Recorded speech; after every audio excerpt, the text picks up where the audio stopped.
Welcome, everybody, to Extra Time. I am David Goss, no Andrew Wiebe today. So I will be in the captain's chair alongside me, Kaylyn, Kyle, and Tom Bogert. And the MLS All-Star Game is coming up in about 2 weeks. There is an Ache on that roster. Hector Herrera, we have our own Ache, who's our All-Star, in the building today, in the producer room right now. Oh my goodness. Yeah. If this podcast goes awry or like something gets unplugged, it's my 5-year-old. He's behind the scenes Hayden right now, Heath, trying to run show. the double H's. Do you think we should put him and Hector Herrera in the same room just to like get to know each other? He's saying yes right now in the Oh, director's you can ear. hear? So yeah, definitely Hayden. You can. I feel like Hayden might like 2-foot him though. He's Try to jump the scooter. Hit him Ache with the played for scooter. Simeone. I think he can handle it. Didn't we randomly come across this at some point in the show where you realized you named all your kids HHs? No, I didn't realize that. That's what I wanted because I'm KK. So Kaylyn, Kyle, and then I married Harrison Heath.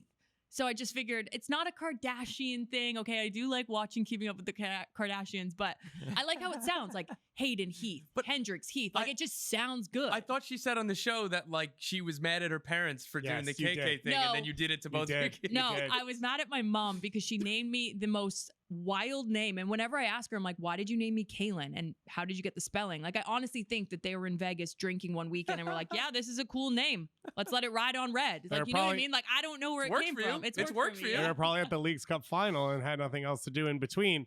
Have your The League's Cup brain. That's it. Leagues Cup? Have your parents ever watched MLS content? Do they know about Kaylyn Carr? Yeah, they do. What do they think's going on? What do they think about that? Do they think that you have to that fight like a cage fight? So Yeah. like there can only be one Kaylyn and one KKCC. No, you know what my mom said? She was like, you guys need your own show. Like, Kaylyn and Kaylyn take on New K2, York. C2. Right? Like, there's or so many Kaylyn and possibilities. Kaylyn take on Major League Soccer or like travel around and find cool bars. KC. Right? Well, you guys should probably go to Kansas City because Kaylyn and Kaylyn. I'm not like And then Andrew Weeby's gonna try to take that show. Yeah, he would. No, Andrew Weeby would be like, Andrew's from like, New oh. York, New York. This is Andrew Weeby. I can move back to Kansas. All right, guys, I'll do that one. He'll be like, "Oh, we're all relocating. Okay, cool. You guys can rent from me." Now he's the landlord. Mogul. Yeah, He's tweeting us right now. Somehow he's got like the direct link to this record. So he will spend his vacation listening to this show, and then, or what he'll do first is he won't listen. He will engage on Twitter with people about the show, and then he'll go back and listen, and then text us about it. Is he on vacation? Do we know? Does anyone I think actually I'm know? gonna see him on his vacation. I'm gonna take him around the Jersey Shore. Wow. Look at this tour guide. What a perfect person to take you around. And the I Jersey just Shore. you're welcome to come anytime. No, I just don't moved. want one of the. You know when someone's You- like, now, it's David, just I've like the, told you this please before. come. I have Tom I have has told you invited before. you. Yeah, Huh? thank you. Tom has invited What's you. the Jersey Shore like? Like, what should I expect from the Jersey Shore? I would say this is a guess here, but I'm just gonna. Have you not been? No, I have. I'm just trying Here to comes the speak TV your show. language. It's probably more like the west coast of Florida than South Beach. You know what I mean? Oh, Tom disagrees with that. Jersey Shore is a great place, and it's not like the TV show. Is it most like of those, the Naples most of those of people Florida? were from New York. Yes. Okay. No, I don't really know Naples. I don't know. You don't know either. Naples? Oh, Naples is beautiful. Naples is like Tampa, I've never been to Tampa. but like it's that side. Yeah. Do you not know the east and west thing that I'm saying? No. I know. Difference Well, I in know Gulf Naples and- is the opposite side Yeah, of yeah. like where So that's I what live. I'm talking Yeah. about. Where I live. In Miami before. The way the map works is the equator in the middle is where Kaylyn is, and then the rest of the. I know where New York is, LA is, and Montana and Miami. Everything else in between Montana? those. How We did have a place in Montana get in that group? Because we go skiing in Montana. If Do you you? haven't been skiing in Montana, Weird, because I amazing. didn't hear an Whitefish, invite. Montana. There he goes. That's coming this Christmas. I've only just started working with you. We do like a Interesting. Christmas holiday. Because I love skiing out west, and I love the big open road in country or big sky. What do Do they you call ski or snowboard? it? I ski. Okay, I snow. Okay, we'll do this. Okay. You're more than welcome. House is Interesting. always open. I just booked flights to Steamboat, so it seems convenient for you that you waited a little too long. I'm so sorry about I could that. add on. I could do multiple ski trips. It's honestly the Montana. Summertime's amazing, but wintertime, it's like a hidden. Well, it's not hidden anymore because of the show Yellowstone. So they've ruined it for Yeah. me because now it's like overpacked and overpopulated, but it is the best snow in the world for snowboarding and skiing. Interesting. Yep. There you go. A little tidbit of the day. So we got Don't a trip come, to the though. Jersey Shore. You're taking us to Montana. Weeby will take us to Kansas. We're not going to Kansas. Might miss with that one. Weeby. Yeah. Kansas City's a good spot, actually. It's a good city. I've been to Kansas City once, but it was for NWSL, so I didn't really see anything. Okay. Work trip. It's coming up. It's good. Is it? Yeah, yeah. Where would you say is the best place it's like where a Major League Soccer team is to go, if you were me. Like for food, culture, people, like You the seem like you like experience. Nashville. Nashville's fun. I like Nashville. But everybody likes Nashville, right? That's like I've country only music been city, one time right? for like a day. Country music city? It's Nashville? country music, but it's It's a lot bigger of good than that music, because yeah. it's so big music industry. It's more music general than just country. Okay. And it is like like every label has Yeah. offices there, like Warner Music has offices there. So there's that energy. But then it's sort of like the It's spot, like the bachelorette Bachelorette party. Bachelor- So there's a whole Broadway that people are like, they have all the piano bars that you pay Good, someone to it's play a lovely. Oh, song. see, that's a bit of me. I'm not a my nightclub brother-in-law did person, his so bachelor that is party. a No, bit it's of more me. like daytime energy, and it's closer to like New Orleans-y than Okay. like pure like nightclub. See, I'm daytime energy because daytime drinking because I have kids. All Yeah. parents know this. You're more of like a daytime drinker now because you just can't get the hangovers the next Yeah. day and wake up 7 a.m. and try to be a 100%, good yeah. parent. I would say Columbus is underrated, similar to Kansas City. Okay. They're both fun cities with like fun stuff to do.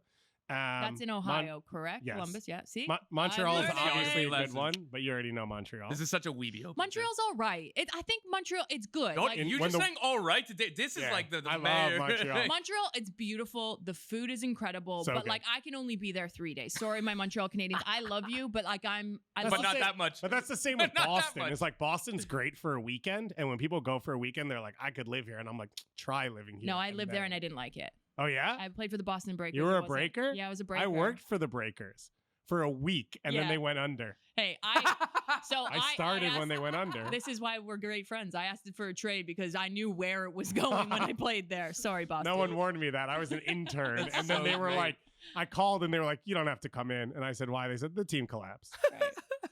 Okay, Wow. so Welcome to Extra Time.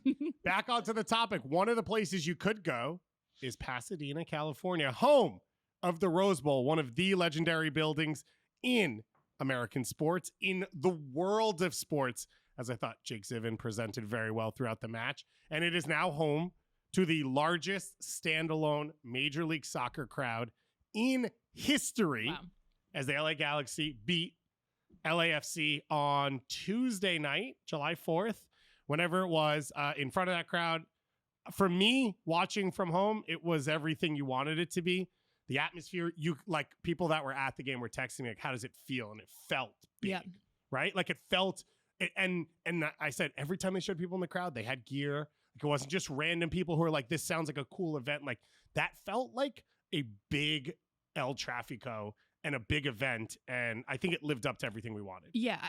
And it also had the villain and the hero because I remember going into that game. I'm like, who can be the villain and who's going to be the hero in this one? Like, You're don't have already any- leaning Vela Yeah, by calling it the sorry, Villa. the villain. No, but it had it all. And Riqui Puig went into this one being the villain. Mm. And then he also played the hero role. He was untouchable. He was unstoppable. He was good from the first minute to the 90th minute.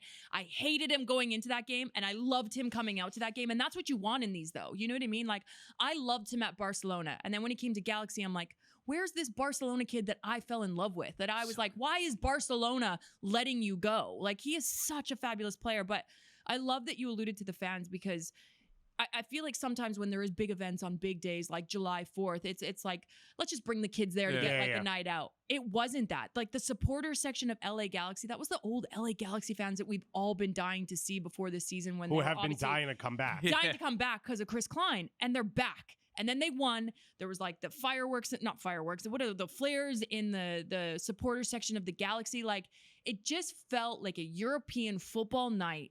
And that for me is the epitome of where Major League Soccer is going. That is no more a one-off, and that is going to only start breaking more and more records, having more and more fans all across North America and all across in Canada, in the United States, 2026, the World Cup. Like you can just feel in these moments that football has forever changed in North America. And like, I'm so happy that I'm at this stage in my life where I can bring my kids to these games, like whether it's a Red Bull game, whether it's the Gold Cup. We were just at the Ecuador game.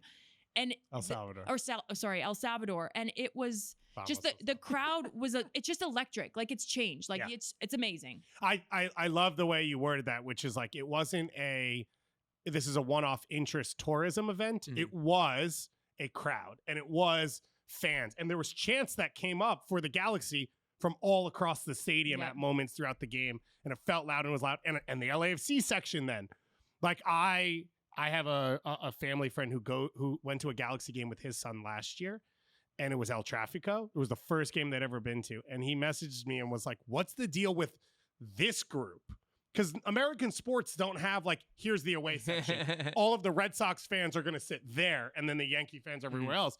And the LAFC section was massive and was huge. I thought that was another cool part of it. But like, this was something we were all hoping for. It breaks a record from last year, which was obviously Charlotte's opener. Was that was a lot of fun. Yeah, Charlotte, And it breaks. Were you at that game? Yeah, and that was funny. What you were saying about the Rose Bowl is that was my takeaway at the Charlotte game, where it was like all the shirts were Charlotte jerseys. Yeah. It wasn't just like, Liverpool, oh, I'm a Liverpool, Arsenal, United, yeah. whatever it is. It was like that was one of my takeaways that day. It was like, this is awesome, and like so it's great to kind of hear that about Tuesday night as well. It's also the history of like the Rose Bowl, like the big games that have been played in there. The like camera angle, it like kind of brought like the nostalgia, like because I'm not old enough to have watched the '94 World Cup, like 96 World Cup. Sorry, I was born in '95, so. But seeing those highlights, like same camera angle, like the shadows, and I was like, wow, like this just feels like an old school big international game that was at the Rose Bowl. It's where I fell in love with football, though. Brandy Chastain with the celebration, the shirt off, and it's still a global icon. I mean, I think it was Tooney that did it for England. I probably got that wrong. One of the players for the England team did it when they won the Euros at Wembley, and like was whipping her. It's just those iconic moments sit with you. And then the iconic moment of Riqui Puig scoring the goal, going into that game as a victim, not a victim, the villain. Chiellini, the last game in the Open Cup, saying, you know, you're a clown for celebrating like Lionel Messi, how you did when they knocked LAFC out. And it was like when they came together at the end of the game and kind of hugged it out. And Chiellini is just class, like both on and off the pitch. That to me, that's the epitome of football. And that's how it always should be. And I know people were pissed off when the lights went out and started like going crazy when Riqui Puig was celebrating.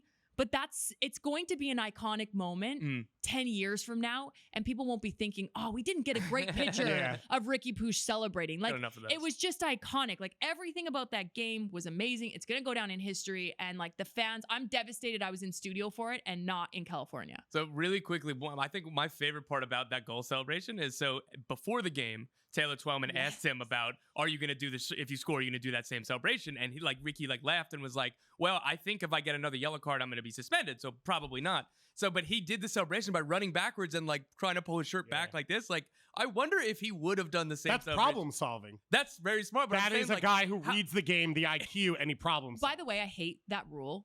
Like, I hate that rule so much. Let them take their shirt off and celebrate. The problem is that it would happen on every single goal. I don't care. I don't care. I don't care. It loses the moment. I don't care. You know what else it does? It gains more interest for, you know, women tuning in, men tuning in to be like, it's got a great bod. You know also, what I mean? Plus the tracking sport. Well, everyone will look like Brandy Chastain. But it's completely wrong. Let players celebrate. Goals are exciting. Goals are euphoric. They barely happen. It's fun. I get what you're saying. But like, then you just mock that player. Where you're like, oh, nice, dude, you're up 5-1 and you took your shirt off. Like, you're like how I did when Riqui Puig scored and celebrated. I was that raging way when he did in an Open Cup game against LAFC too. As a former player, like I had an ick moment, and that's why he went into like my villain category, because I was like, I really liked you at Barcelona. That's really annoyed me because I was just like, she's got the finger up. It was like the mom finger. I was like, no. But it made for a goddamn Cinderella story, and I'm here for it. He just was long playing. He got in Eric Dueñas' head then, so that he could take advantage of it now. Everyone's going to hate this. Anders didn't want me to have this convo. You told me not to have it 3 times, so I'm just going to say this.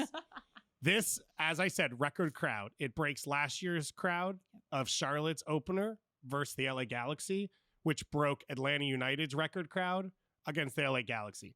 The point being, the reason we talk so much about the LA Galaxy is for how horrendous they have been for over 7 years.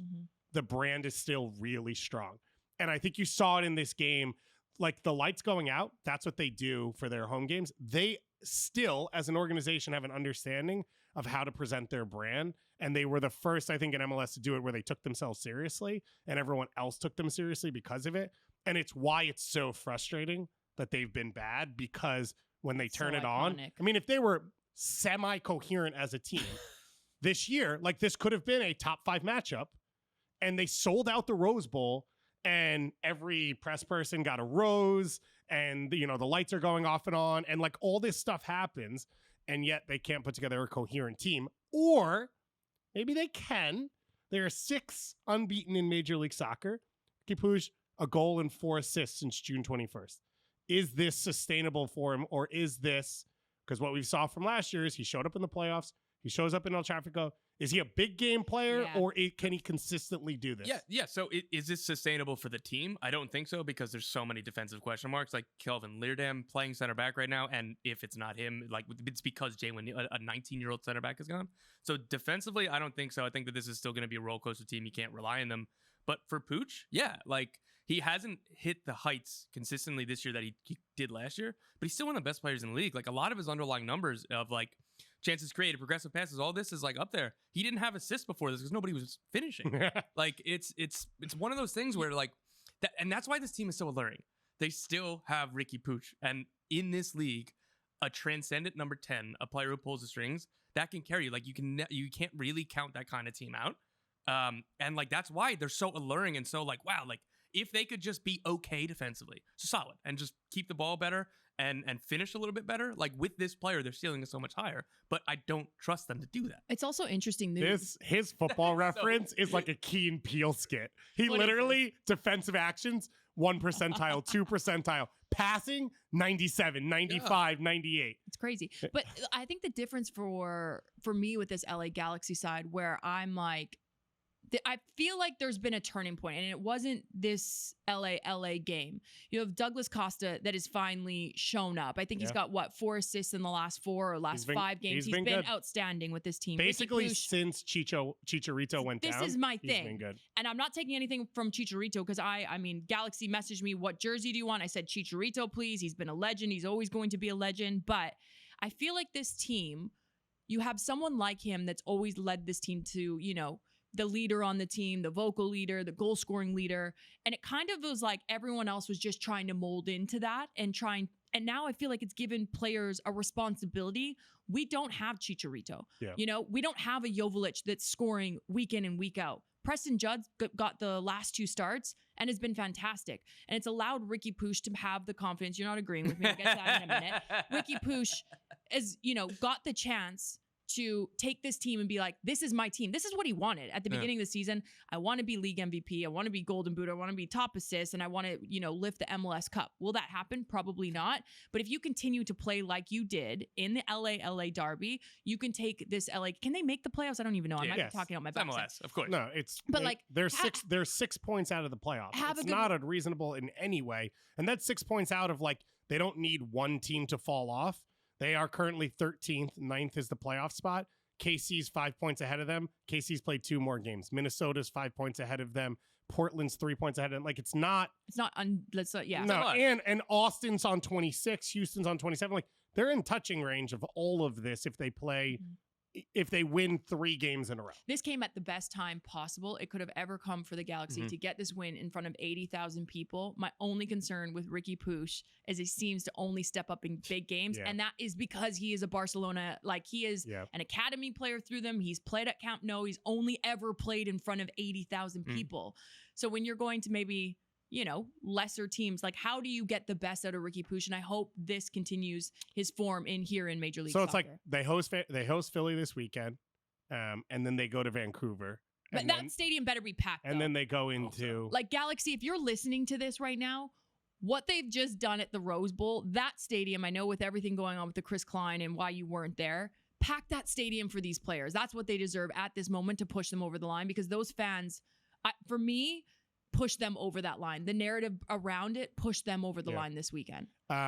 So Douglas Costa, it's 5 assists in the last 5 games. Got to give him a 3-year contract. 4 of them are starting. Is that breaking news? Can they give him a lifetime contract where they never have to re-up him and it's forever? This is the one time you should use it. You can ask RSL about permanent stuff. It always works out well for you. So the Galaxy, 6 unbeaten, as I said, in MLS. They lost their Open Cup game in between there. And as we said, they will host Philadelphia. A huge night for them, a big moment. Cali Classico last week, that was in a football stadium as well. Packed crowd. They've had some really special games. Yeah, what was that? Like 40,000, 50, something like crazy. On the flip side, LAFC, Since the CCL final, they have won 2 of the 8 matches they have played.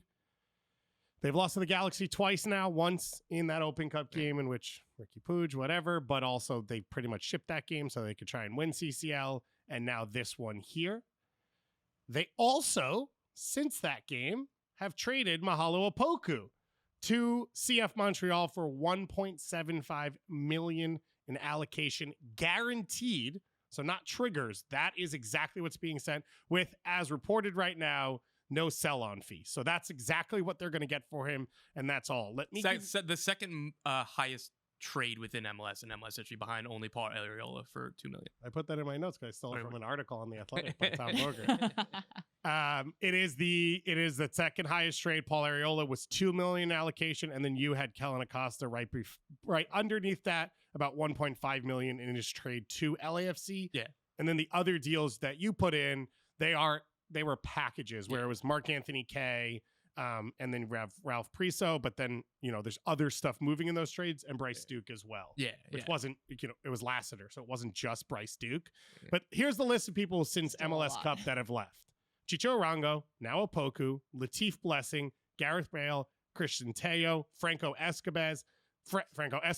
I like Escobar better. Yeah. I love Escobar. Seba Mendez, Sebastian Ibiaga. You could say Mamadou Fall. He wasn't at MLS Cup. He was on the team. He's actually back technically right now. Eddie Segura, who of course has been injured and therefore not available. Maxime Crépeau, he is training now.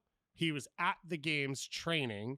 Kevin Baxter, I think, reported he does not know when he will return, though. Yeah. That is the laundry list of players who were relevant to that team. I'm not adding in, pieces who were on the team that didn't really play or weren't really a part of it. So I guess the question is, how worried are you about LAFC, and what do they need to do now that they've lost all these pieces? The transfer window has opened as of yesterday. I'm still not worried, because you look at this team and you look at all of the quality it has, and I was surprised that this run of bad form didn't happen 6 weeks ago. They were somehow winning games while playing CCL, while playing every third day. And again, it's maybe it's catching up with them now. Maybe it's just the rigors of an MLS season that is normal. There's going to be dips and stuff. I still think the big picture takeaway is looking at this team. You have the top end talent of Teemu Pukki. You have a really, really good midfield trio. You have 4 starting caliber center backs, or at least 3 starting caliber center backs in this league, which is, we've joked on this show so many times back and forth that's not a lot of teams have that. Just going. Show me depth. Andrew Weeby wants to see depth. Going up and down this roster, they still have a ton of talent. Yeah. They still have the same play style, enough continuity, even though things have changed within the squad.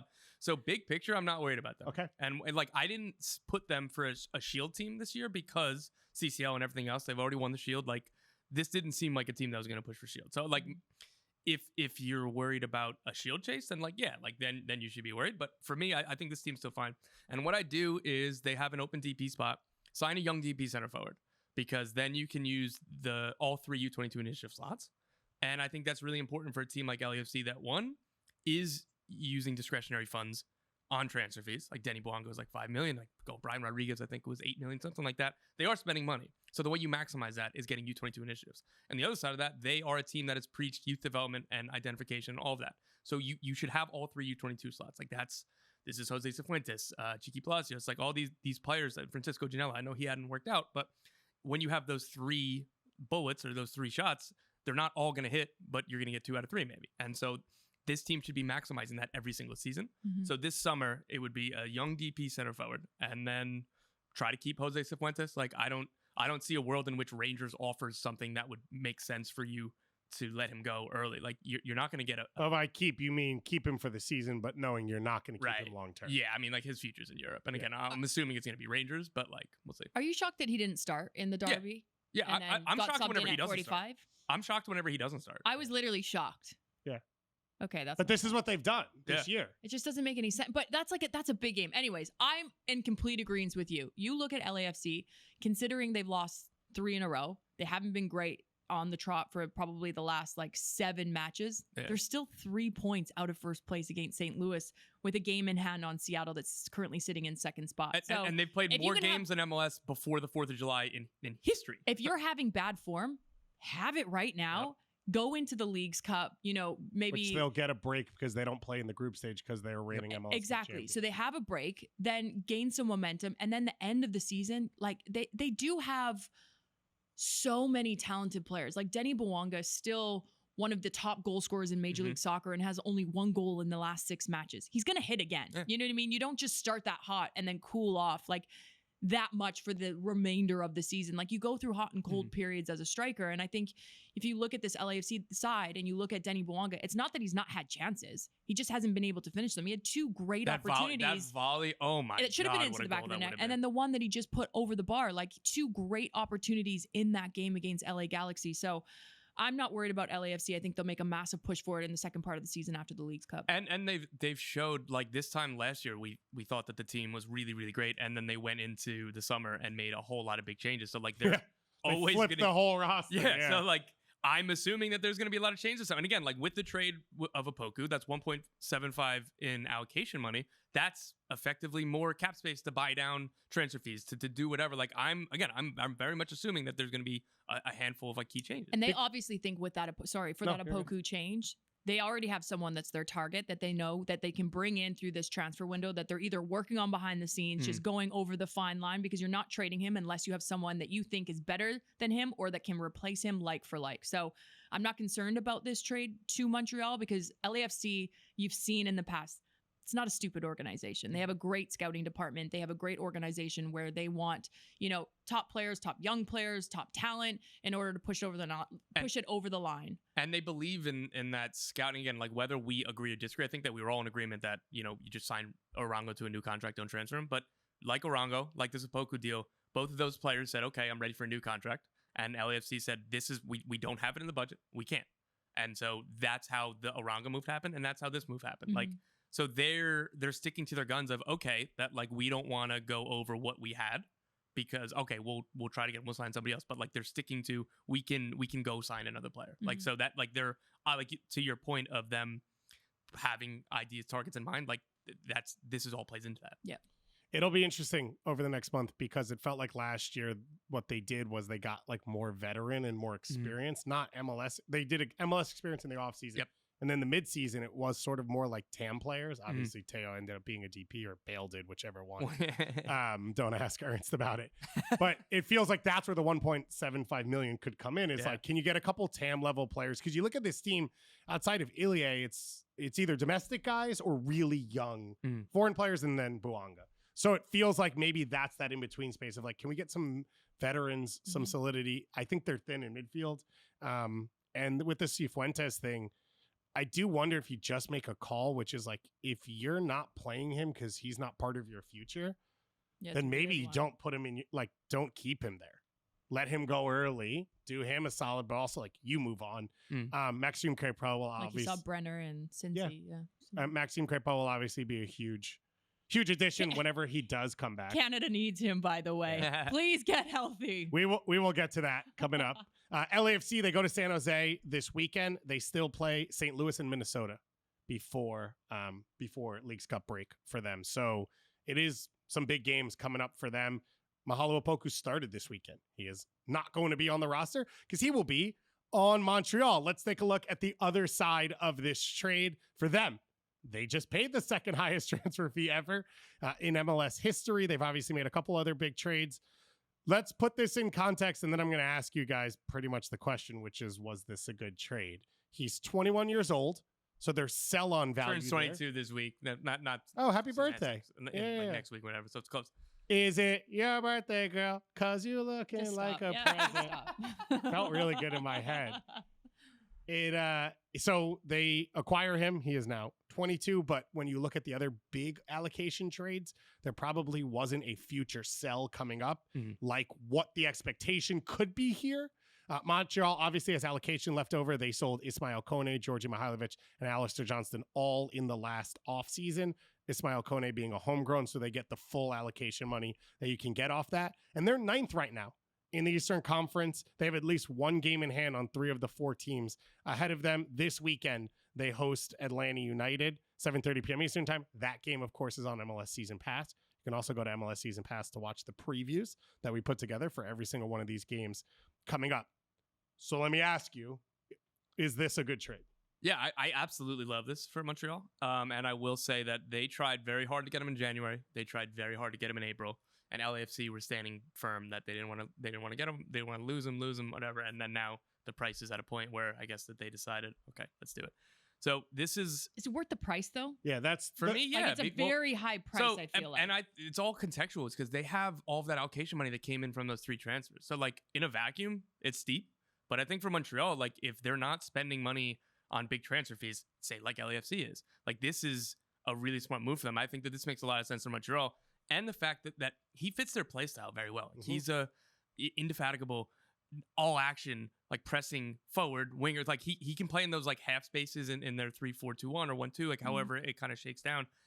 I don't know. I really, really like this move from Montreal. He fits them so well. He's a young player. They've proven that when they go out in the league, and they've done really well on the trade market. So again, like I'm not sure, again, depending on what the allocation money situation is at other clubs, like this would probably be steep, but like I love it for Montreal. I really love it. I like the player. I just think it's a very, very steep price. So one thing I think for me to try and contextualize was it is steep, but then they're going to get him on a pretty low, like he's not going to have a huge contract because they're going to re-sign him to a new deal. So you're giving that money now where in 2 years, it's going to be like, oh, Mahala Opoku is only making $600,000, $550, and he's a starter and he's a full-time piece where you're saving cap money then. Do you think you get him for that price though to stay? I think so. At 22? I don't know where else he's going to get more. Like he's been really good. He had 7 goals and 3 assists last year. Yeah. He's never played for the Ghanaian full national team. Like he's on that line. The numbers and overpaying, maybe that gives him and his agent the power to be like, well, you guys gave up a lot. Exactly. Where he's like, but you need a counter offer somewhere else in the world. Yeah. And if you don't have that, so he's gonna have to have a good season in Montreal, basically. Which do you think he can? Do you agree with Tom? How many home games do they have left? No, it's difficult because Montreal, with everyone that they moved in the offseason, really shaky start, but they've been very, very good at home. I think they only have 1 loss at home, probably one of the best Major League Soccer sides at home, I think, top 3. I could be wrong with that. You gotta let it load, don't ask. Yeah, they're 7-2-0 at home. 7-2-0. Yeah. Been very good at home. My only concern is... And that would mean they have 8 more home games. Yeah, the service from the midfield. And I think Bryce Duke... Again, I was a head scratcher when you sent Kamal Miller down to Inter Miami. The amount of money for Ariel Lassiter, who really didn't show up with Inter Miami. Bryce Duke, I thought was fantastic at Inter Miami. I'm shocked that he didn't start more. But I feel like Montreal's done a great job of, I won't say building the team around Bryce Duke, but giving him a role to be a leader where he's never been a leader in any of the teams he's ever played with. Do I think he has that leadership role to kind of take the team on his back to be like, this is my team? No, but I think he's a player with the skill sets in a team where players trust him. When we give Bryce Duke the ball, he's not going to lose it, or he's going to create something out of it. And I think those two fit together really well. They do. I think they will fit together. To all your points on how Montreal play, I just, it's I don't know. I had Montreal finishing third in the East early up before the season kicked off, before I saw the transfers. But quite honestly, I don't think you're going to be far off at the end. Like third in the East? Yeah. No, I don't think they'll be third, but the point is like I had them 9th or 10th. I think you'll be closer. Yeah, I think they'll be like 6th or 5th, somewhere in and around. They've brought in Campbell, who they've used off and on. Lassiter's actually been a good addition for them. Obviously, Duke has helped. Aaron Herrera will come back from Gold Cup in a week or so. What are they? They're 8 points out of 5th right now. Yeah, Sirois will help as well. I think this is a move where I don't know that Opoku by himself will be dominant, but it just gives them another piece where Losada can ride the hot hand and move them around. This feels sort of 2 years ago of like, oh, Georgie came in, he worked. Alistair Johnson came in, he worked. It's Kamal Miller came in, he worked. It's underrated players, I feel. Underrated players that don't kind of those players I always call it on the team that don't get enough credit that they deserve. I think Montreal's done a good job bringing those players in this season. Like an Ariel Lassiter, you know what you're getting out of him, and sometimes it comes off, sometimes it doesn't. He's got to clean up his final actions in the final third, and I think he could go from an average player to a good player. But they looked at that as well and said maybe he's not a forward, and they play him at wingback. Yeah, and he's better at wingback. He doesn't need to be a finisher. Yeah, and that's the other piece, which is. It's those players who are a little underrated, but it's also then putting them in a system. I don't think any player in MLS who's just outside of starting lineup that Montreal brings in would work. Like they have to bring in the ones that fit their system. Yeah, no, you're dead right. But when they've done that, they've been successful and clearly they've set a platform. And I do think also like you owed Losada a little of, they sold the whole team. Like Losada and he's done came in. extremely well with what he's had. Like, and particularly how slow the start was that you said, like to keep players on mentally as a manager, like considering the start that they had and the games that they had, like I'm putting myself into the players' mindset of them. That's like, if I'm in a team like that and I've been in a team like that, you honestly can't wait for the game to be done. You're looking up at the clock thinking, how much more damage can this team do on us? And then you go into training and it's like, oh, training session. Do you know what I mean? It's very difficult. So you have to have a manager that is able to keep these guys being positive in a really dark situation. So you have to give so much credit to and Losada. like a leadership of a guy like Matthew Choinière in the locker room. Oh my was God, you obviously love that. carrying things. By the way, how's he not with All-star. Canada? I 100, especially I'm shocked. this team. John Herdman, embarrassed. No, don't speak about John Herman. No, I said You should call John Herdman right now live on the show. You should FaceTime him on your Apple phone. You know what? I did text John, or Tell him that David Goss says, how is Matthew No, Choinière? he listens to all this. You do know that. So by the then way. how is he not? Commissioner Don Garber put Matthew Choinière on the All-Star team and John Herdman can't call him up for the Gold Cup team? No, he deserves to be there. So does Credit to Ali Ahmed. Ali Ahmed's been good, but there is not enough depth. You just made Let me him cook. so upset. Sorry, Let him cook. I knew Let I was him going cook. to. Yeah. You just made me so upset about that. Montreal, they know who they are. This fits into all of that. It feels like it will be successful to an extent, but it is a big move. It'll be interesting to see when we look back. I think the Paul Arriola one shocked all of us when it happened. That was clearly the right move for FC Dallas at the time. There have been some of these, though, that have not worked out.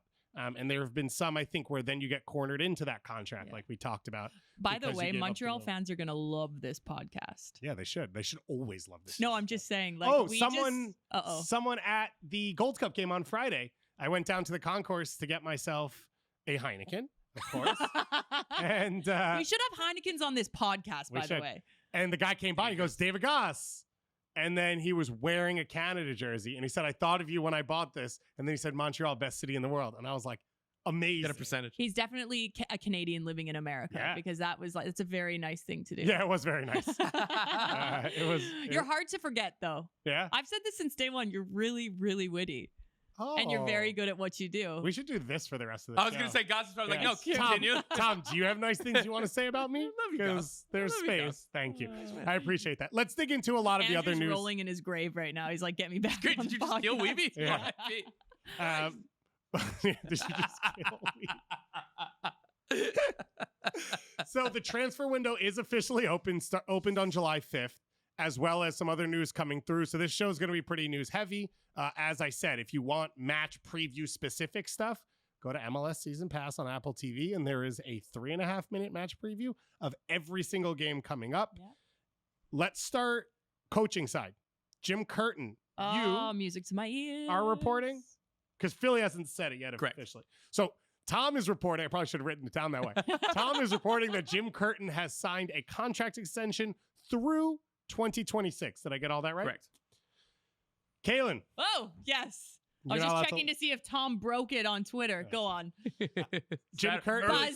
Buzzing. Hold on, that was early Sunday morning. I think that went up at like 6:30 in the morning. I'm usually not up that early. That's that's it. When you chase the news, you got to do it. I didn't sleep very well because I was like, I don't want to get beat up. You would- This is You why would you're only the best wake at what up- you do. You would only wake up for that Philly energy. though. Like if Jim was a Chicago guy or an LA guy, you wouldn't have woken up for it. But your Philly brotherhood, Brotherhood. go Jersey, Birds. Birds.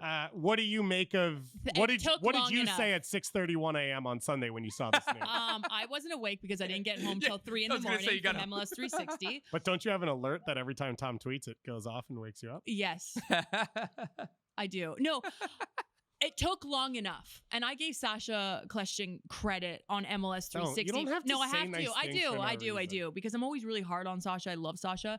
But he had said, and he made such a good point, like, if you're Chicago and you're looking at, what other teams have done, like Cincinnati, what Cincinnati did, went out, got a GM, got a manager, threw money at the problem, and now look where they are. If you're Chicago, you should have been or could have been trying to get Jim Curtin over to Chicago. I will Go say on.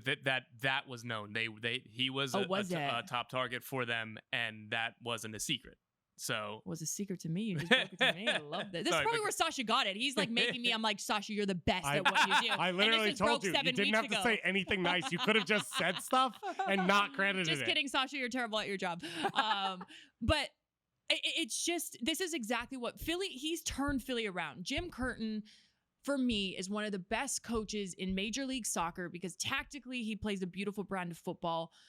Emotionally, mentally, and physically, from talking to any of the players that play under him, I have never heard a bad word. Even when they were kind of going through their little like downward spiral at the beginning of the season and everyone was like, oh, is, the Philly flair gone? And Jim Curtin was like, no, let me get my Prada jacket on. Let me zip it up.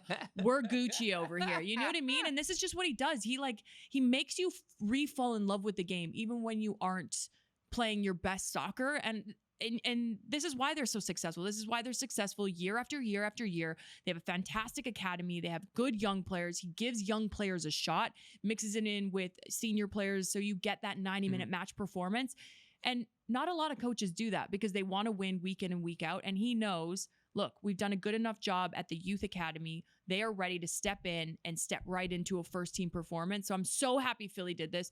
I think he teased it on Saturday, didn't Jim? I couldn't. late Saturday. That's why I was like Yeah, it worried was on- somebody else was going to get it. Yeah, it was like Instagram and it was Tom just got shivers thinking about it again when you brought it up. What was the picture though? Because I was trying to like break down what language was it. I think it was Latin. It was something about like loyalty or whatever. Yeah, and So, everyone was like, "Oh, loyalty's definitely not staying." I'm like, Jim I think it's Curtin the is other way not around. posting this unless he's staying, and then it was like a handshake. I'm Yeah, like, you so- guys are all crazy. So I will say that again, the negotiations. Jim Curtin's messy online. I will say the negotiations took longer than they should. I know we've been on the show saying the same things. Like we all thought that this should have been done a while ago, and I think that was the feeling. Even like Jim Curtin wanted to stay in Philly, and still the length that this took and how long it took, they got to the result that everybody wanted. So that's good. What's next now is making sure that Ernst Tanner signs the contract extension. His contract, and like he's even more relaxed. Like there's no like friction there between Ernst and the ownership, Ernst and Jim. Like it's a really great working relationship between all of these people, and like they've been so great over the last 5 years that so like why isn't it re-signed then? you should be holding on to that white knuckle. Like ownership should be doing whatever they can. It's just the stage of his career. It's whether it's just taking time. So I'm assuming that he's going to stay on, and this is the best news for Philadelphia fans. Yeah. That if Jim Curtin is signing his long-term contract, and then if Ernst Tanner does too, like those two people are so important to the success that they've had. Like this period, it like so many people deserve credit, and like obviously all the players, Ali Bedoya, Andre Blake, they had been there before Ernst Tanner got there. Like so, it's not like just two people, but like these are two insanely important people to what they're doing. So in soccer, the most predictive figures are salary when it comes to getting points. And MLS is different because of salary cap. And this team over the last 5 years just consistently wildly outperforms what their wages say that they should be. So when you have a sporting director who's finding these players and getting these deals done, and a head coach who's doing so well, you hold on to them with whatever you need to do. So again, they got Jim, and now as long as Ernst stays, good times. Julian Carranza is a perfect example of that. Literally was like supposed to be Inter Miami's star player. The inaugural season came over, no confidence. Coach didn't play him, in and out of the lineup, Wrong not position. scoring goals, wrong position, Wrong system. wrong everything. He goes to Philly, and Jim's like, right, we got you. You know what I mean? And he's been unbelievable last year. He's unbelievable this year. And yeah, I loved him in Inter Miami because he was the nicest player, both on and off the pitch, so respectful. And I think that goes a long way. And that's why I'm so high on coaches that, okay, you can be a great tactical manager, but it's really difficult to be a man manager, especially in Major League Soccer where the wages are so different. And that's you so have much your more star important. players. It is. You have your star players that are on the DP contract, and then you have your MLS players coming straight out of college. This is their first ever professional league that they've ever played in. And you have to be able to balance egos. And this is what Jim Curtin does so well. It is a DP coaching move for them. And like, that's where I think it's fair for, I hope he got paid what he has earned. Yeah, pay the man. Because, We need to see him in more Prada. Because He's got a 100%. heavy closet bill. Yeah, hopefully we go up another level here. And it's not, it's, you know, with a lot of coaches, you you're signing them because they've done well with the players you have and you Mhm. want them to keep that. With Curtin, I think it is like Gazdag, Carranza, Jose Martinez, all these players are going to leave. You know that he will successfully bring in the next ones course he and will. help the next ones. And I think for Philly, with the way they want to build, that's so necessary. And credit to Jim and shout out to Jim because he sat on 1-year deals for like 5 years. He didn't know what was going to happen. I respect that. So Philly like that, was bad. I love that. And he's a Philly guy and he fought through it and he kept grinding. And a lot of the stuff you said, I think he will admit that wasn't what players always said about him when he first started. He learned on the job. He worked hard. He cares about people. And it's all come back around. And contract ends in 2026, which will be directly after a World Cup. Which could be the U.S. men's national Just team. saying, if he continues to win and continues to be good and continues to develop players, I think he'll stay in that conversation. So they, of course, are going out to LA to face the Galaxy, coming off that 2-0 loss against Atlanta United. A little bit tough right now without Andre Blake. I was going to say like Andre Blip. Blake. Let's go into what we could see this weekend. So July 5th, transfer window opened. We on this show, and this mainly person here, have been breaking news about players for months. Those players are now all finally available for the first time to their teams, depending on travel and what they're doing right now and visa and stuff. But everyone who we've said, where you've said, oh, that player sounds good, why isn't that team using them? They were not available to them. They are now finally available to debut starting after July 5th. So starting coming up this weekend. Let's talk about who we're excited about. I have a laundry list of players here in an Andrew Wiebe style that I can go through. Let's start, though, with the highlight ones. Tom, for you, whose debut are you most looking forward to? I can't wait to watch Chicho Arango with Real Salt Lake. Like, I think that this was such a great signing by Salt Lake. I've missed Chicho Arango being in this league. I'm happy he's back so quickly. And this Salt Lake team is a lot of fun. Like, they've always had, you know, the human spirit, the Pablo Mastroeni stuff, all the ex-dog, the vibes, everything. And like their attacking talent is really good. And putting Chicho Arango at the kind of the spearhead of this, with, you know, Damir Kreilach playing off of him, with any combination of Diego Luna and Jefferson Savarino and Andres Gomez and these kind of other runners kind of buzzing around them. Like, I'm really excited to see what this team can do. Like, I'm curious to see how they're going to deal with, like, they're probably not going to be like big favorites all the time or anything, but like, you can't really claim the underdog like when you spend the $6 million transfer fee for the center forward now. So like, I'm curious to see how they're going to embrace this new role and if they're going to dominate games a little bit more and see how it goes. But yeah, I can't wait to watch Chicho Arango. It's going to be a good one. So they start. And he will debut. Like, a 100% he's going to debut. Because he's been there. Yeah, because he still had his work visa from being at LAFC or whatever. Like, he didn't have to wait for paperwork. He's been training with the team for a few weeks. Like, and he was in the stadium watching the game and like with the teams. And like, I was talking to somebody at the club and they were like, yeah, like, I forget what game it was. I think it was the NYCFC game when it was 0-0. They were like, man, like Chicho, instead of sitting right here, if he was out there, I think we would have won 3-0. Like, you know? They will host Orlando City this weekend, 9:30 p.m. Eastern time. That one on MLS Season Pass. Kaylyn, who are you most excited to see debut? Who do you think? It has a blue jersey and a loon on it. Teemu Pukki. For me. Ismail to Jerry Sharadi? What's that? Ismail to Jerry Sharadi? Yeah, no. I'm juiced about that one too. I love this signing, and it's because Minnesota United, you speak about a good man manager, and I'm going to get it out there. Everyone knows he's my father-in-law, but I'm taking myself away. Yeah, my pops. But I'm taking myself away from being the daughter-in-law in this family. You speak about the wage bill and what Jim Curtin has done in Philly. It's the same thing that Adrian Heath, whether you like him or not, you like how they play or not, it's the same situation that Adrian Heath has done in Minnesota United. With the wage bill that they've had, they've done extremely well. They've not missed the playoffs. I think he's the only coach. I think there's 3 coaches now that have not missed the playoffs in the last 5 seasons, and him being one of that. I have it written down somewhere. But what he's done with this team has been incredible. Now, what's not been incredible is the signings that they've done up top. They have signed all these strikers, and everyone's like, they've signed strikers, and, you know, they've just never landed. They've never signed a striker that is a proven goal scorer in a top league anywhere around in the world that can be a big player in big moments. They haven't done it. They've signed good players, but they haven't signed a player of this magnitude ever in Minnesota United history. So yeah, the Christian Ramirez, he's doing well with Columbus now, and he did okay with Minnesota United, did well in Europe before, but Teemu Pukki is a player not only that is a proven goal scorer, but just talking to people in and around the club, is a phenomenal human being. I mean, he came to Minnesota. He had a few clubs in after him, and he decided on Minnesota United because it felt like a family. Like when he sat down with the GM, when he sat down with the head coach, when he sat down with the scouting department, he said, "You guys have." Yeah, it made him feel like a family, and that's where he wanted to bring his wife and raise his kids. So that for me speaks volumes. And like,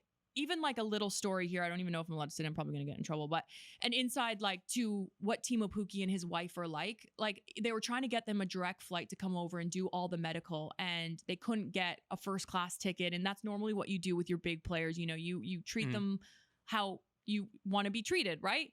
Wine and dine them. And they couldn't get a direct, and there was like a connecting, and the wife was like, just put us in economy. Like that to me, and I know people are going to be like, okay, like we fly economy. I fly economy. Okay. So like, I just think for like, it's so class. Like, you know, I love it. I love everything about him. I love everything about his wife, that they want to come and he wants to be the best player in Major League Soccer. And it's scary. You look at Emmanuel Reynoso, 3 goals in 3 games, 4 goals in 4 games if you count the midweek versus the German side. He scored in that one. Yeah. It was like a Wednesday evening game in between on the international duty.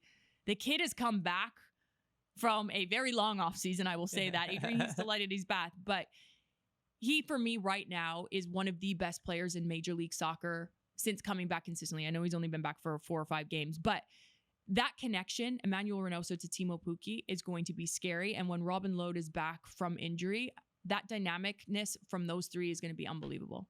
They are hosting Austin FC this weekend, 8:30 p.m. Eastern time, of course.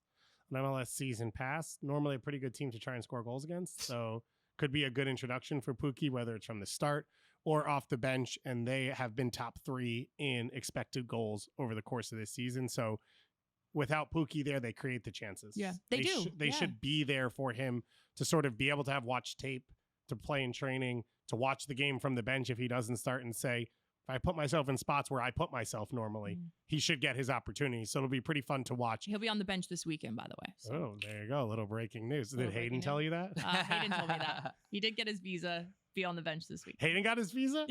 Or Hayden was part of the recruiting trip. Hayden's a citizen of America. Those are my American. Oh, he's in my ear saying, yes, mommy. Yeah, no, he's American. So Hayden, we got to work on the dual national thing already. We got to get in his ear early. We don't want to end up with an Aiden Morris situation. Is that yes to USA? Is that what you said? He's in my ears now. Well, I mean, babe, Hayden, if you're listening to this, yeah, go. If judging by the results of the United States lately, go USA right now. Well, we're gonna finish with Gold Cup, so maybe that'll be the game for Hayden's heart coming up this weekend. My big one is Aaron Bupenza. We're not 100% sure he will debut this weekend. We are 100% sure that he will not. Oh, we are? He's not in Cincinnati yet. I mean, like, I thought they were working on the visa right now. Still working on it. He's not there yet, though. So, like, what are you, the visa guy now? You know he's not going to get a visa?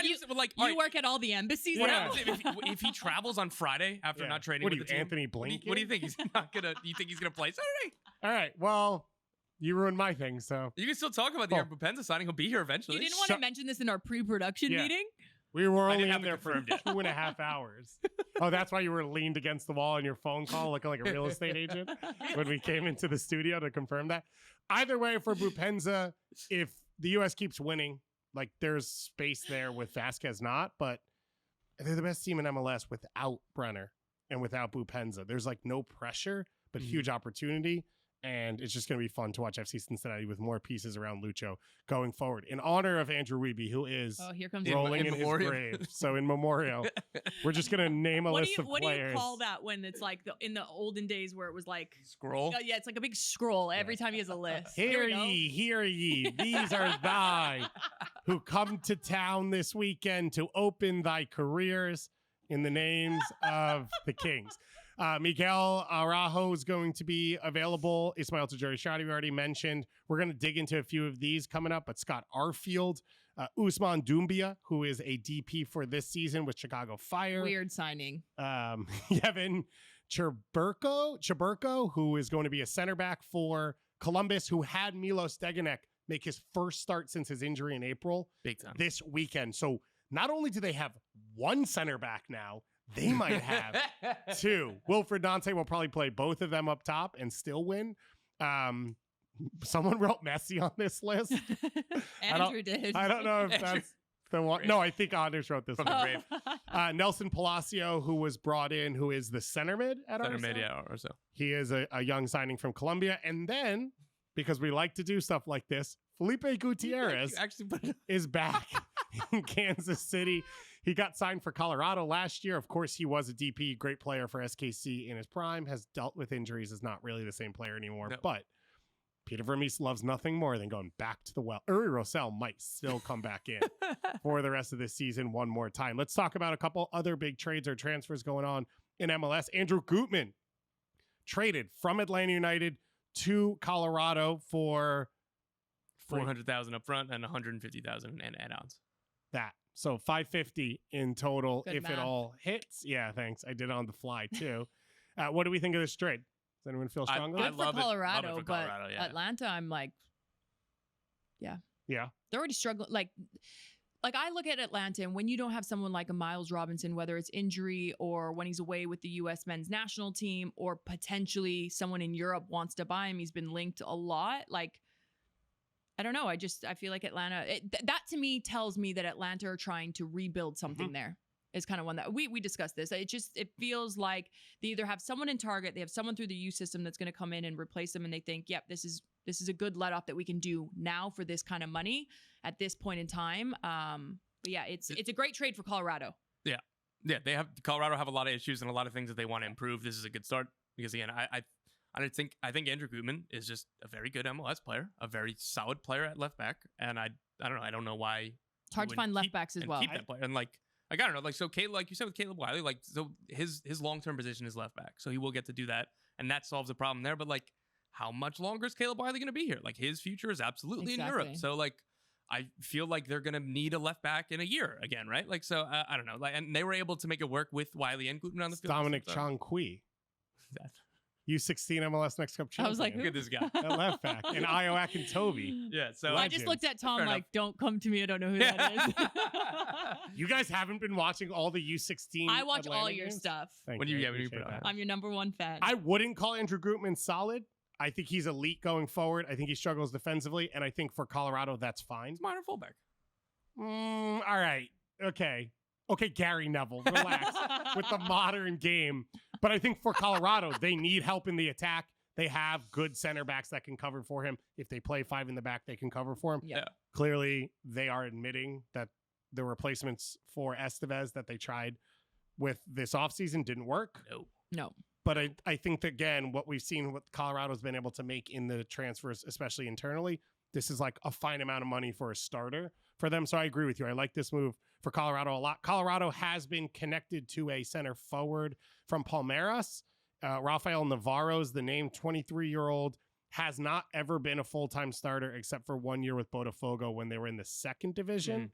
And the rumor that's out there is it would be a year loan, and then there would be a $5 million trigger, which would be a record signing for the Raptors. Easily right? a record signing, like far and away a club record signing. So yeah, if this move comes to pass, this would be a really good sign for Colorado. Like that, they're again, I'm expecting them to be busy both incoming and outgoing this summer. Like they're obviously upset with being last in the league. Like that, you don't need inside sourcing to say that. Nobody's. But like the fact that Breaking Colorado doesn't like being last place. Tom Bogert. And aren't good at home. but the fact that they, again, if this deal comes to pass, if they bring in a player who they could spend $5 million on, that would be, again, like they're nowhere close to that with their transfer records. And like, I think they were haggling over Lucas Estevez's purchase option, and it was like $1 million. Like, I didn't think that the Rapids were ever going to go out for a potentially $5 million player. So I think that would be good news. Again, we'll see if it comes to pass, but like they desperately need that at center forward, because what Colorado really good at are finding value around. So like Gutman, I think, is going to be the latest example of that. Like Keegan Rosenberry, Austin Trusty, it worked out for them. And like you can try and attack. It's much more difficult to do that for a center forward. Like I still do like the Kevin Cabral trade, whatever. I'm still going to die on that hill. But like if you're going to spend real money on one play, it's got to be a center forward. So like that's great. And this move feels like it could be one where it could make life easier for Cabral. Exactly. If you have a center forward, it maybe convinces Rubio. Like your job could be easier. You could play with the guy Totally like agree. this. Jonathan Lewis as well, who's been out hurt. So a lot going on for Colorado, as you said. Hopefully they're going to be pretty busy because I think they and their fans feel like they need it. Yeah. They host FC Dallas, 9:30 p.m. Eastern time coming up this weekend. Me and Steve Cangelosi did a killer preview of that one, so go watch it. I heard it. It's on all right. MLS Season Pass. It is fantastic. On the Atlanta side, you mentioned they're going to be busy. They've already announced one big signing. They brought in a TAM center midfielder from Guangam in France in Ligue 2. His name is Tristan Muyumba. He came through the Monaco Academy. As I said, It's 26. such a good academy, by the way, the Monaco Academy. It's phenomenal. He's been reliable. He has started 30 plus games the last 2 years, both in the second division. He's a TAM signing. I think there was rumors about it being a DP, right? No, I just made those rumors. Damn. Someone was reporting, but it didn't happen, so it doesn't matter. So he's It's not a TAM. Tom. It's not real. Yeah. Come on, you know this. So he's a TAM signing. Franco Ibarra, who was a starting Oh my center mid for them, he has been sent on loan to Toronto. So he's I reported today he's leaving on loan. Doug Robertson has reported that it's going to be Toronto. I still don't have the team confirmed, but I would trust Doug. The reason why they have to get rid of Franco Ibarra is because Edwin Mosquera, a very bad U22 initiative signing last year, was on loan, and that loan was terminated early. And Carlos Bocanegra has said it was mutual. It doesn't seem like it was a plan to me because then they had 4 U22 initiative players, and you can only have 3. And nobody wanted Mosquera. I don't think anybody wanted Santi Sosa, even though I think he's a very good player, but he's just not playing. And they've been trying to get rid of Eric Lopez for a while, and they can't find any takers. So Franco Ibarra is leaving only because nobody wanted their other 3 U22 initiative signings. And Great that's shout for an Toronto, though, right awful now. sign. Yeah. I like the move for Toronto to like opportunistic. Just right now. And yeah. like somebody who runs and defends, that's what they need in the midfield. But like Atlanta to be in this position Runs and defends. where they don't like Run. this is only happening because they missed on not 1 or 2, 3 other signings. Yeah. In this, and like they've been trying to give away Eric Lopez and haven't been able to do it. They gave away Mosquera on that loan in the winter because they would just needed a little bit more to get Yakimakis under the salary cap, whatever it is. And like now he's back, and now they have too many. Like it's a really bad indictment of the squad building before Garth Lagerwey got. Which manager got fired last year in Atlanta? It wasn't Heinze. Who was after Heinze? Didn't Pineda come in after Pineda. Heinze? But they fired Heinze during the season last year? Not last year. 2 years ago. 2 years ago. No, Yeah. Pineda didn't have a full season last year. Yeah, he did. Pineda came in. 21. I thought this was his first preseason. No. This is his second. Okay. Sorry, I took away your point. My point was the Edwin Mosquera signing was like clearly with Darren Eales leaving, someone new was going to come in and run things. And they, at the last second, at the end of the last transfer window of last year, with no one really in charge, we're like, let's just spend a bunch of money. They signed a winger with 0 professional goals. And like I feel bad, like I'm like dumping on the poor kid. It's not his fault that like they misused and allocated like a slot on him. Like it, but it like it's just the reality. It's the fact. Like So Atlanta, they head to CF Montreal to face Opoku in his debut. Let's go to a rumor here. Santiago Moreno. We heard some connections with some teams trying to get to him in the last window. He is an under 22 signing for Portland Timbers. He has been immense to what they've done this year. Apparently, he has put in a transfer request. that's true. Yeah, absolutely. Okay. Yeah, it has. Yeah, so Santi Moreno has requested a transfer from the Timbers. GM Ned Grabavoy, I think, gave some quotes to Ryan Clark of the Oregonian, who broke this story, and pretty much said that like we wanted to stay. All like he gave the pretty much confirmed. He didn't deny anything. Moreno, they were in talks for a new contract. Those talks are broken down. Moreno was left out of the team this weekend. There was a quote from Gio Savarese about, we don't have, he didn't name Santi Moreno, but it's like read between the lines of what he was saying of, we don't have players that are doing the work, something to that effect. So that's where this transfer request comes from. And I will say at the end of the primary transfer window in April, I reported that the Timbers turned down a $2 million trade offer from someone in MLS for Santi Moreno. That offer was from the LA Galaxy. And the LA Galaxy can only sign players from within MLS this summer. So will they go and revisit that? Who knows? Again, the Portland Timbers stance is they don't want to lose him. Like, and again, that's what Ned Grabavoy pretty much said in as many words to Ryan Clark. So yeah, they're not going to give him away for nothing if they do. But this is definitely a situation to watch. Okay, so if Santi Moreno is wanting out and available, let's start by taking away the fact that Galaxy can't sign players from outside the league, which will push up any price of what they give. Right. Moreno had 7 goals and 8 assists last year. He has 0 goals and 6 assists this year. Opoku had 7 goals, 3 assists last year, and he just won for 1.75 million. And Santi was bought for, I think it was 2.5 million, something like so. Like and Santi's only 23, so he's only 1 year old. Colombian international too. So like these are all factors that if like that. So like saying no to 2 million is probably correct. I agree. Because So like if they're going to transfer like that's a $4 or $5 million player abroad, like transfer abroad. So like why, like it would have to be more out. It was the same reason why Chicho Arango went to Pachuca and then came back to MLS with RSL, because like there isn't enough allocation money to make that work for the LAFC trade. And like I'm not sure that there's a trade that makes sense for Santa Marina for all the reasons that we're laying out. And like the only thing would be is I don't know off the top of my head when his contract's up, because I know that they're in, huh? No, they answered. Anyway, because they're trying to extend his contract. So the only way that this would be affordable and like realistically for allocation money is if that contract is getting closer to running down. But and if you're Portland, you have to get a sell on there of like, you can't give us enough. We need to get a portion of what we think he will go for later. For the Galaxy, so they can't go outside of MLS.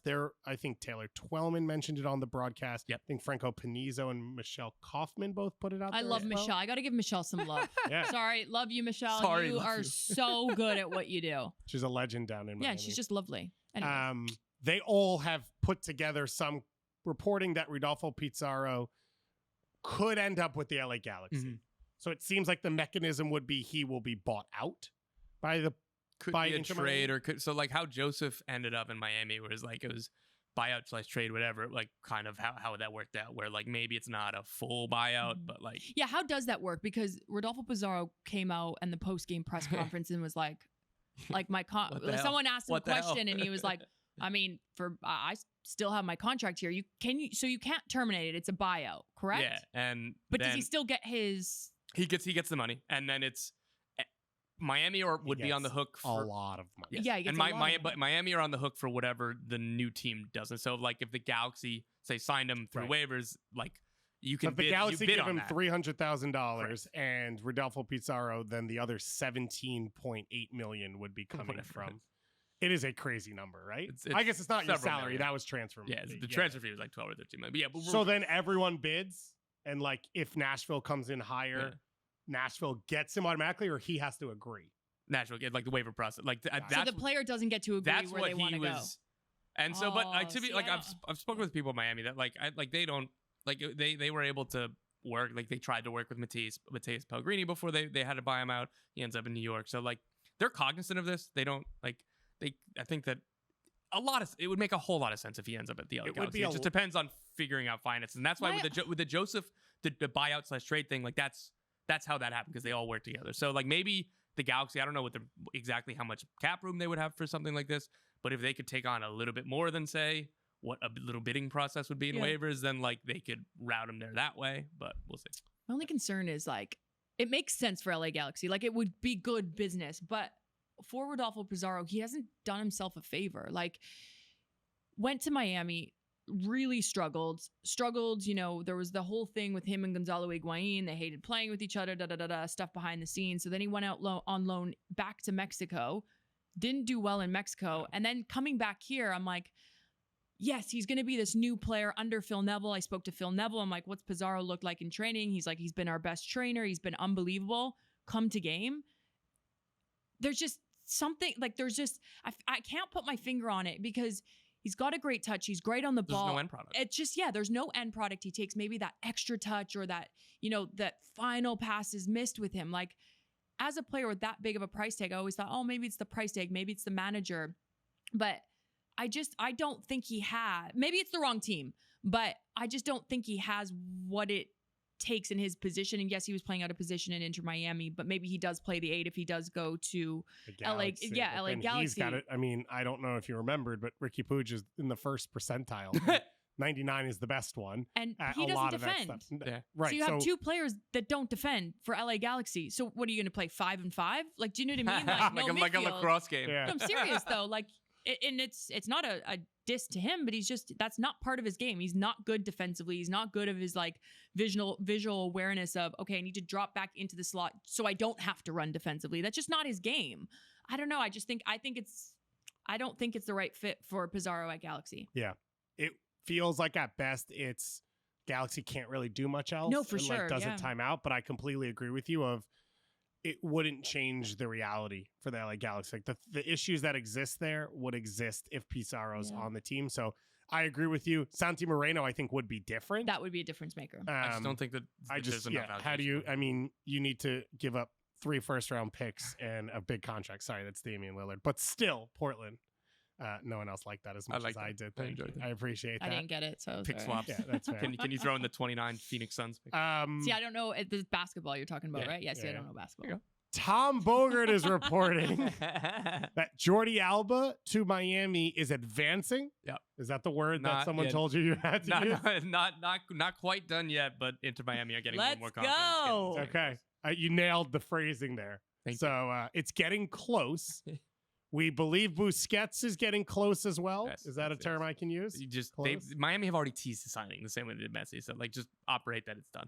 So I think a month. No, it's not done. I said operate as if.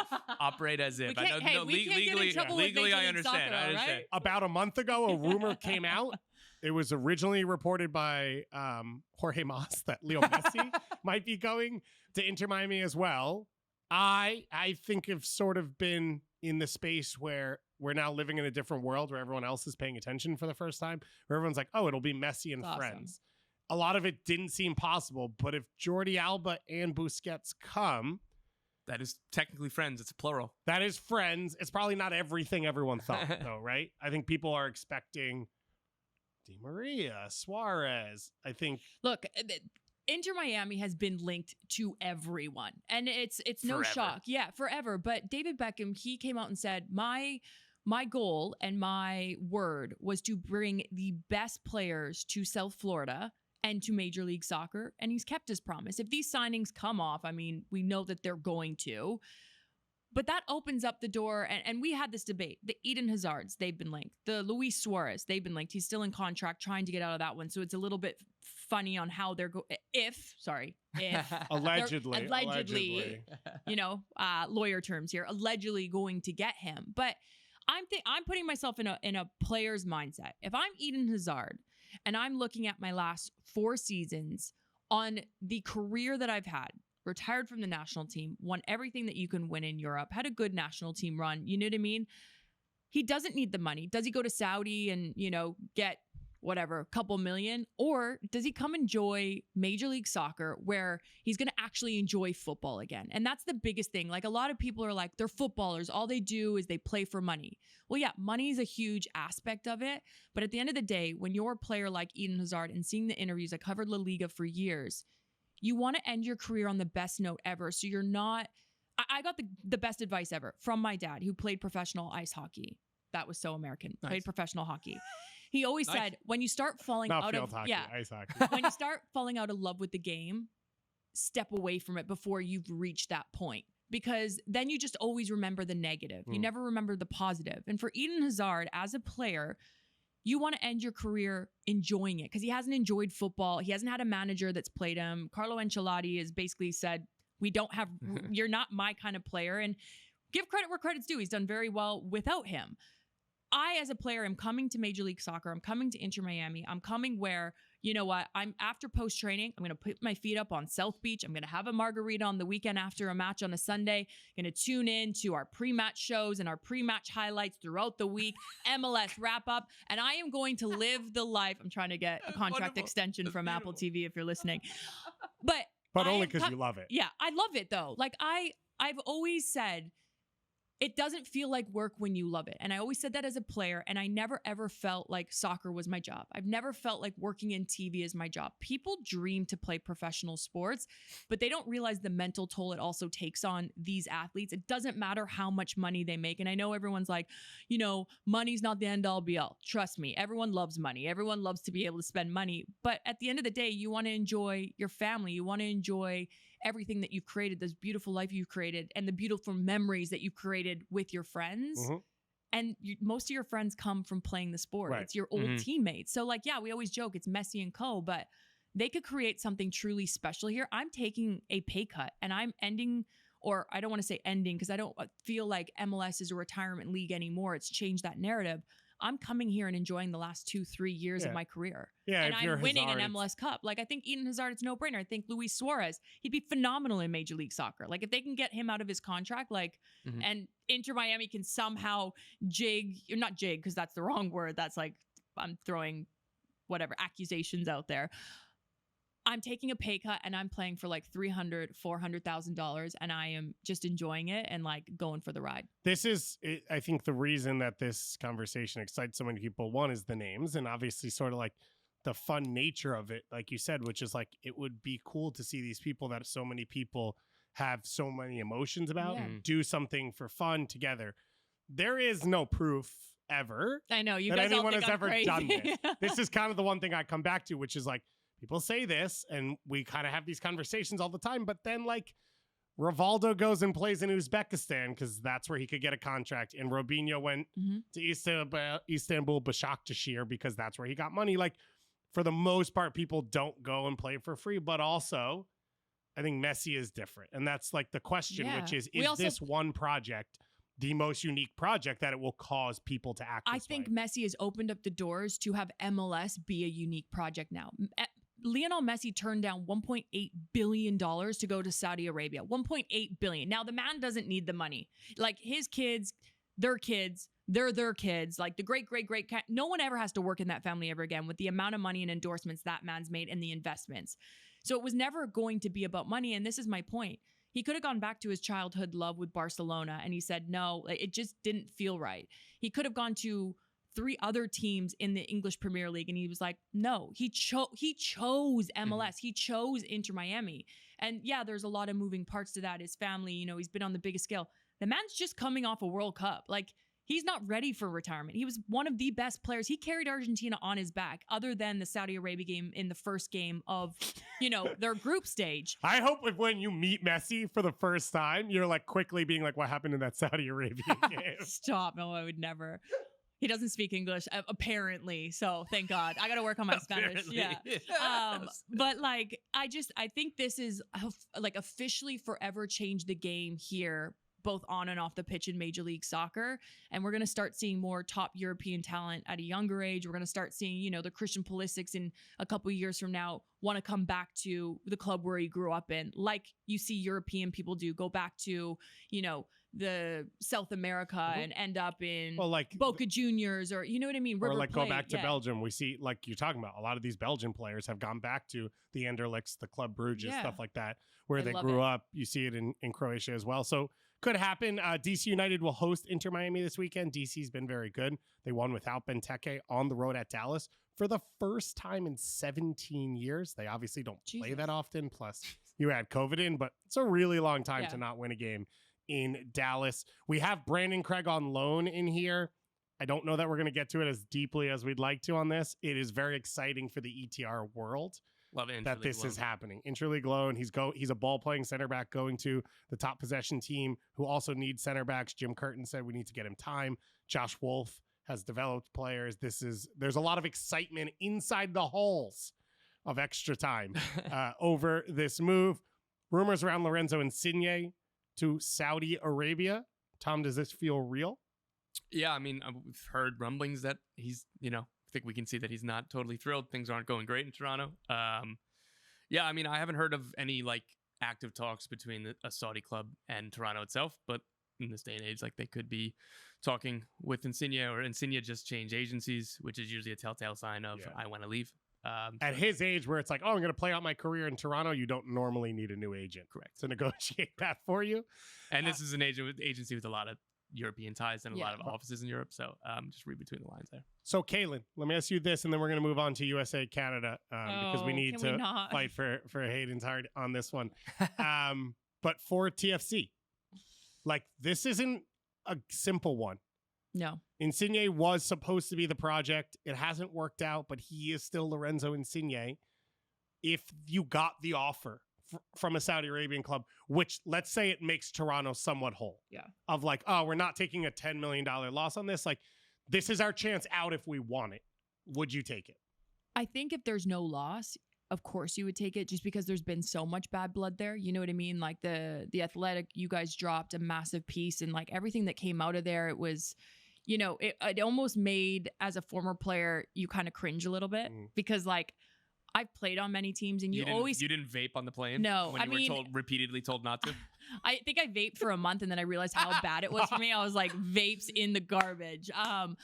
But you just Hayden, don't you ever. heard that. No, you didn't, Hayden. You just don't ever. You just don't ever air your dirty laundry. You know what I mean? Even there has been plenty of people that I have played with that you don't like, and you just never cross that boundary. So for both of these players, one of them has to go. Like, it's never going to work with both of them.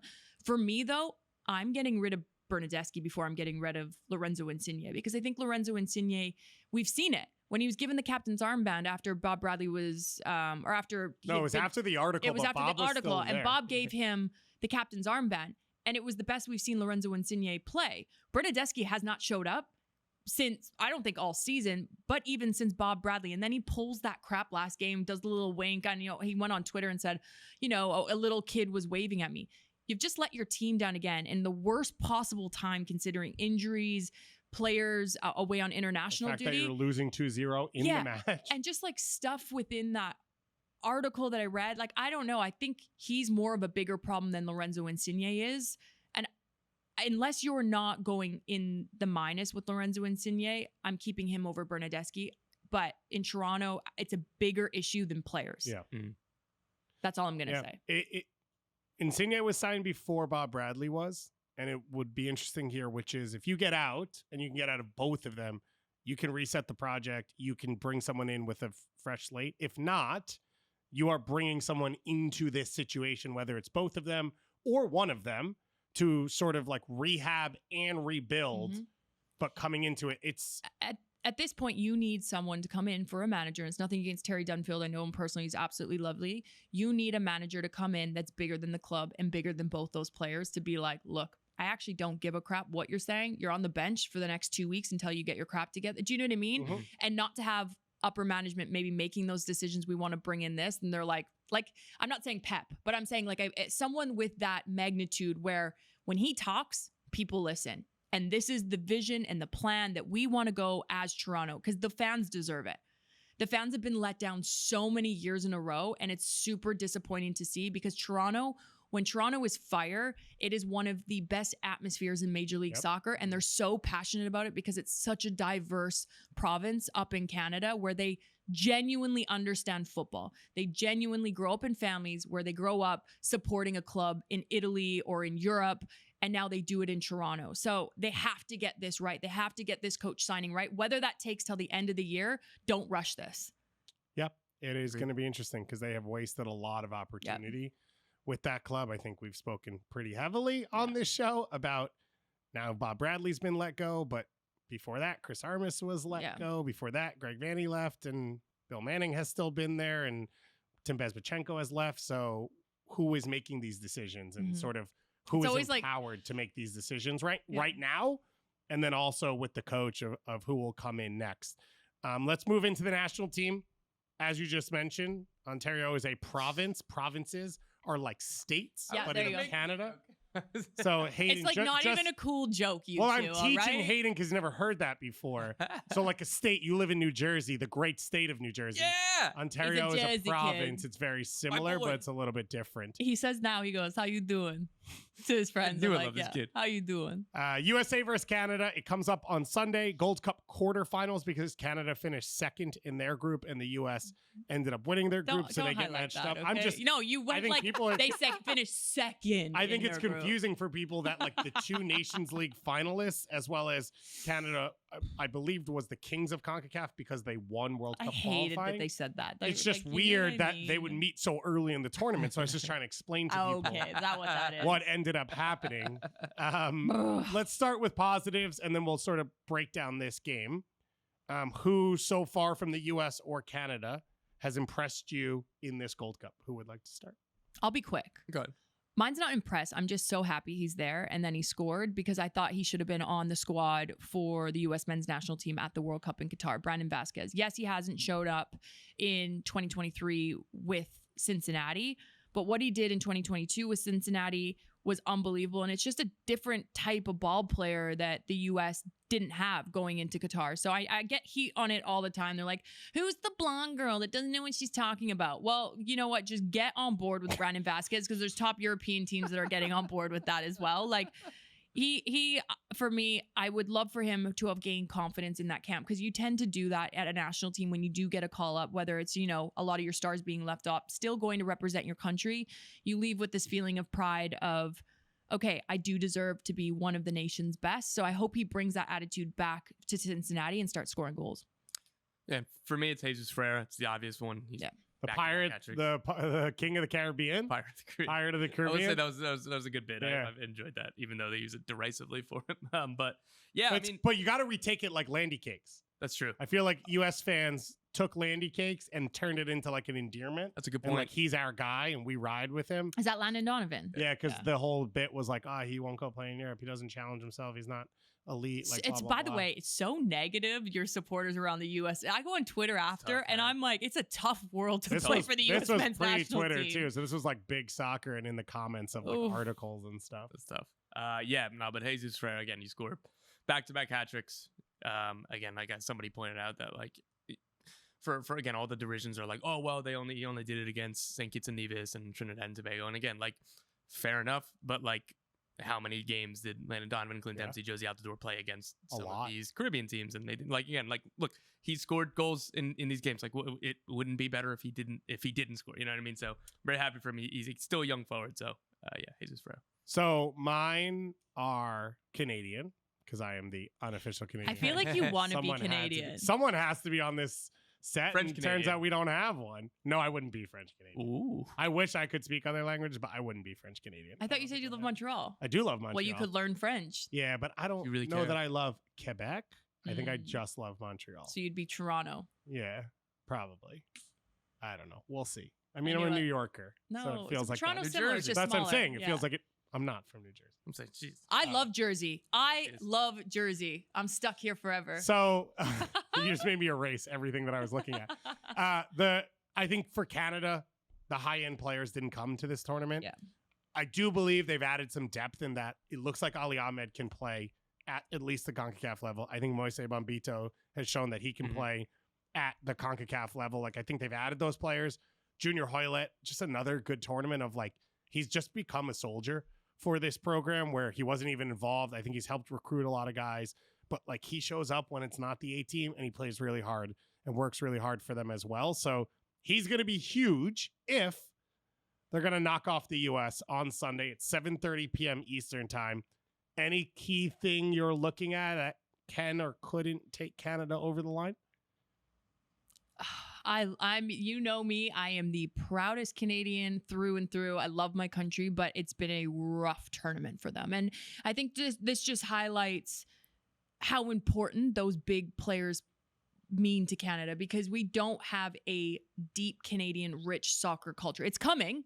It's definitely coming. But what John Herdman has done since coming to the Canadian men's national team is he's implemented a structure of a scouting department that solely lives in Europe and travels around to games in order to find players with dual citizenship, a great-great-great-great-grandma that, you know, was born in Newfoundland.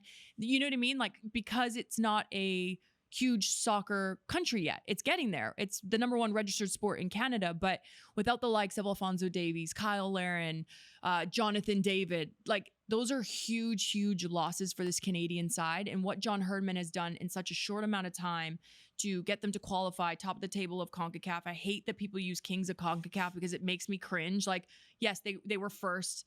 They had a good World Cup. Everyone's like, oh, a terrible World Cup. Like, our Canadians turned like so sour, and Canadians are so nice. I'm like, guys, they were against Morocco, Belgium, Croatia. They should have won their first game. Alphonso Davies missed a PK. Morocco was in the semifinal, like 2 semifinal teams. Like, was he out coached?